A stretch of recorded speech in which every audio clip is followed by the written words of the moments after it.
Bismillahirrahmanirrahim. Assalamualaikum warahmatullahi wabarakatuh. Bagaimana kabarnya anak-anak kelas 4A dan kelas 4B semuanya?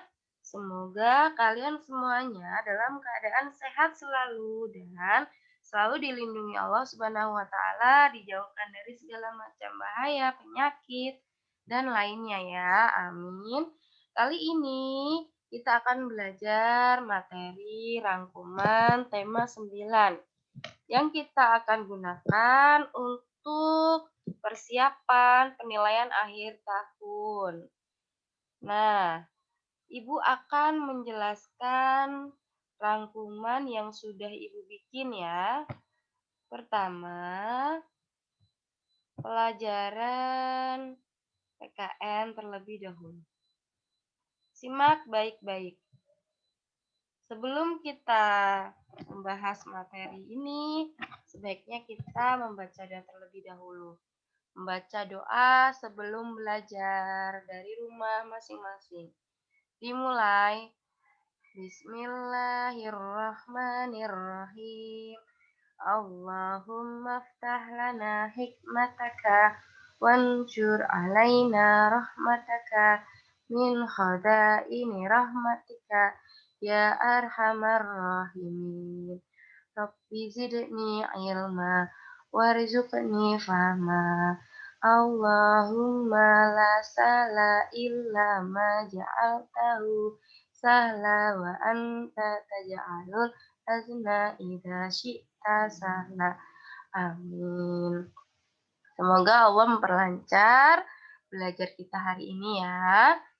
Perhatikan baik-baik karena rangkuman ini akan kita keluarkan pada soal tema 9 penilaian akhir tahun nanti ya. Jadi kalian harus wajib membaca dan menyimak video ini. Jangan di-skip. Jangan dipotong-potong video ini ya. Simak penjelasan Ibu dari awal sampai akhir. Nah, yang pertama adalah materi PKN. Tentang hak dan kewajiban kita terhadap lingkungan. Hak dan kewajiban kita terhadap lingkungan. Contoh, kewajiban kita terhadap lingkungan adalah menjaga dan melestarikan lingkungan dengan cara tidak membuang sampah sembarangan ya. Itu kewajiban kita terhadap lingkungan. Sehingga kita dapat memperoleh hak. Nah, kalau kita sudah melakukan kewajiban, maka kita akan memperoleh hak kita terhadap lingkungan itu. Apa itu? Yaitu mendapatkan udara yang bersih dan nyaman. Contoh hutan. Nah, lingkungan hutan. Hutan dapat menghasilkan oksigen yang dapat kita gunakan sehari-hari untuk apa? Untuk bernapas. Nah, kewajiban kita terhadap hutan apa?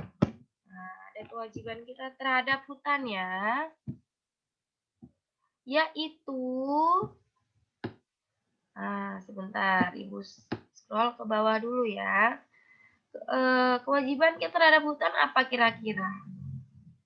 Ya, kita harus melakukan reboisasi atau menanam kembali hutan yang gundul ya. Jadi kalau kita melihat hutan kita sudah gundul, itu kita wajib menanamnya kembali. Kemudian hak dan kewajiban kita sebagai warga negara Indonesia. Apa saja itu? Contohnya, hak kita sebagai warga negara atau masyarakat Indonesia adalah mendapatkan pendidikan yang layak. Itu merupakan hak kita sebagai masyarakat Indonesia. Contoh kewajibannya apa? Yaitu kita sebagai warga negara adalah taat dalam membayar pajak. Karena sumber daya karena sumber pendapatan negara itu berasal dari pajak yang kita bayarkan per bulannya. Contohnya, pajak kendaraan bermotor, setiap tahunnya kita wajib pajak. Pajak tanah dan bangunan, dan lain-lain. Nah, itu fungsinya untuk apa? Yaitu untuk menggaji ya, jadi menggaji para PNS yang ada di Indonesia, para pejabat yang ada di Indonesia, dan yang eh, tentunya yang digunakan dalam sehari-hari pada negara Indonesia itu, pajak itu untuk apa? Untuk pembangunan. Contohnya, pembangunan jalan, pembangunan jembatan. Jadi, pajak itu diperoleh dari uang masyarakat dan kembali lagi digunakan untuk masyarakat sendiri juga. Nah, hak dan kewajiban kita terhadap sumber daya alam sekarang. Hak dan kewajiban kita terhadap sumber daya alam. Kewajiban kita apa terhadap sumber daya alam yang ada di Indonesia ini? Ya, tentunya yaitu menjaga dan melestarikannya. Jangan sampai sumber daya alam itu punah. Gitu. Kemudian kembali lagi ke hak masyarakat Indonesia sebagai warga negara Indonesia. Pada anak-anak, setiap anak Indonesia itu memiliki kewajiban. Apa kewajibannya? Yaitu mengikuti pendidikan dasar selama 12 tahun ya, diingat-ingat. Dari SD 6 tahun, SMP 3 tahun, dan SMA 3 tahun. Jadi, kita wajib nih menempuh pendidikan selama 12 tahun ya. Kemudian sekarang kita belajar tentang hak dan kewajiban terhadap hewan langka. Hak kita terhadap hewan langka yaitu memperoleh pengetahuan tentang hewan langka. Itu hak kita. Kita bisa mengabadikan foto bersama hewan langka. Kita juga bisa melihat secara langsung hewan langka tersebut. Dan kita juga punya kewajiban terhadap hewan langka. Yaitu apa? Kewajiban kita yaitu harus menjaga dan melestarikan hewan tersebut agar tidak punah, tidak melakukan perburuan liar, dan yang paling penting adalah ikut mendirikan taman nasional atau mendirikan kebun binatang dan juga suaka marga satwa. Apa itu suaka marga satwa? Yaitu tempat untuk melindungi para hewan langka. Nah, sekarang kita ke pelajaran bahasa Indonesia. Kita akan belajar tentang arti sebuah kata. Nah, di sini konservasi artinya apa? Konservasi adalah pemeliharaan dan perlindungan secara teratur untuk mencegah kerusakan dan kemusnahan dengan jalan pelestarian. Arti kata kerja bakti apa? Adalah melakukan kegiatan yang dilakukan secara bersama-sama. Gunanya kerja bakti apa? Untuk mempermudah suatu pekerjaan. Ya, sekarang kita belajar wawancara. Wawancara adalah kegiatan tanya jawab untuk mendapatkan suatu informasi. Ya, orang yang memberikan informasi dalam sebuah wawancara disebut apa? Disebut narasumber. Jadi orang yang mewawancarai narasumber disebut pewawancara. Kalau orang yang diwawancarai itu namanya narasumber. Apa itu tujuan wawancara? Tujuannya adalah untuk mendapatkan sebuah informasi yang fakta. Jadi harus fakta ya, tidak boleh mengada-ngada.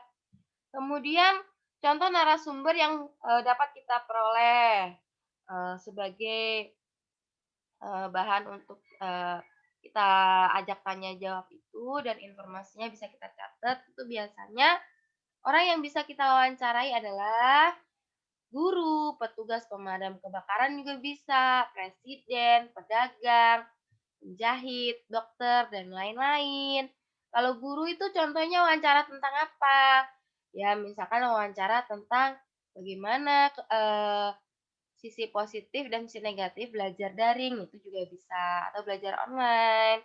Bagaimana cara menjadi guru yang baik dan lain-lain. Kalau tugas pemadam kebakaran, isi wawancaranya tentang apa? Ya, tentang hal-hal yang berkaitan dengan kebakaran, bagaimana cara menangani kebakaran dengan cepat dan tepat gitu. Nah, sekarang kata tanya. Contoh kata tanya ada apa saja ya? Kapan, bagaimana, apa, mengapa, siapa, di mana. Kapan itu digunakan untuk apa sih kata tanya kapan? Nah, kata tanya kapan digunakan untuk menanyakan waktu terjadinya cerita. Jadi waktu ya. Biasanya jawabannya ya kalau nggak malam hari, siang hari, dan lain-lain. Kalau bagaimana digunakan untuk apa? Untuk menanyakan suatu cara dan menanyakan keadaan sesuatu. Bagaimana kabarnya? Bagaimana cara membuat kue itu? Dan lain-lain. Kalau apa digunakan untuk menanyakan suatu hal kepada orang lain. Kemudian kalau mengapa digunakan untuk menanyakan suatu alasan. Mengapa Raisa menangis? Misalkan, mengapa Hansa menangis? Mengapa Aska nangis? Dan lain-lain. Siapa? Nah, siapa ini digunakan untuk menanyakan pelaku yang terdapat dalam sebuah cerita. Oke, di mana sekarang? Di mana digunakan untuk menanyakan tempat kejadian suatu cerita. Biasanya jawabannya adalah letak. Sekarang kita belajar IPA ya tentang energi. Apa itu energi? Energi adalah kemampuan suatu benda untuk melakukan usaha. Jenis energi yang paling banyak digunakan oleh manusia adalah energi listrik. Ya, yang paling banyak digunakan oleh manusia. Karena sekarang kita bergantung sama listrik. Kemudian apa sih energi yang paling besar di bumi? Energi yang paling besar di bumi adalah matahari. Energi matahari dapat digunakan manusia untuk apa? Yaitu untuk membantu mengeringkan pakaian, membantu proses pembuatan garam, dan baik juga untuk kesehatan tulang karena mengandung vitamin D. Kalau yang digunakan untuk tumbuhan apa? Energi digunakan untuk tumbuhan yaitu untuk proses pembuatan makanan atau fotosintesis ya. Energi yang paling sering digunakan manusia adalah energi listrik. Ya. Lanjut, contoh perubahan energi sekarang. Energi listrik berubah menjadi energi panas, contohnya rice cooker, solder, dan lain-lain. Ada juga, yaitu apa? Setrika. Energi listrik berubah menjadi gerak, contohnya apa? Contohnya kipas angin, mesin cuci, AC, dan lain-lain. Blender juga bisa ya. Energi listrik berubah menjadi cahaya, contohnya lampu. Nah, kalau energi listrik berubah menjadi gambar dan juga suara, contohnya adalah televisi.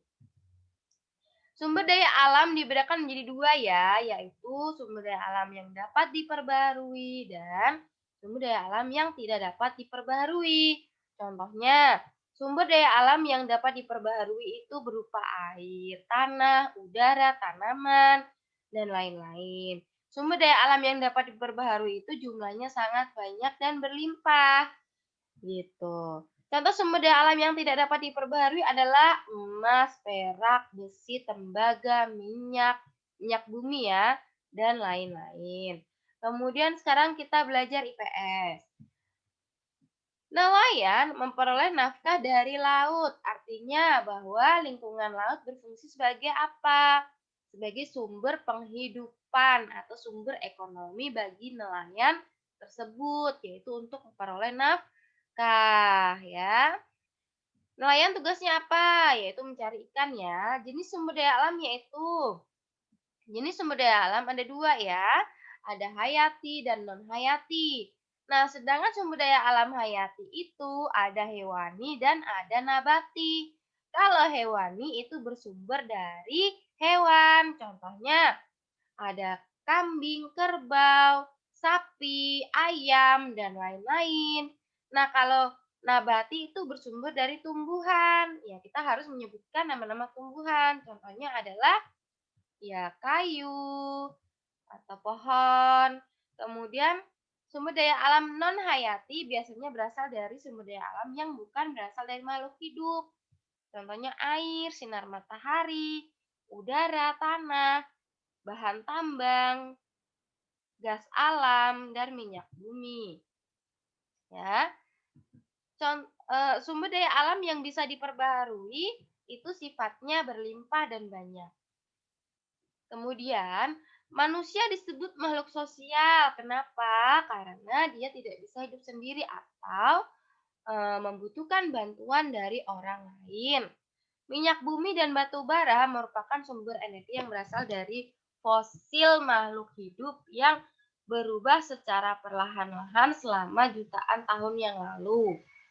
Agar sumber energi tidak cepat habis, yang dapat kita lakukan adalah menghemat dan melestarikan menggunakan energi alternatif. Contohnya ya, agar sumber energi tidak habis. Menggunakan energi alternatif, menggunakan energi dengan secukupnya.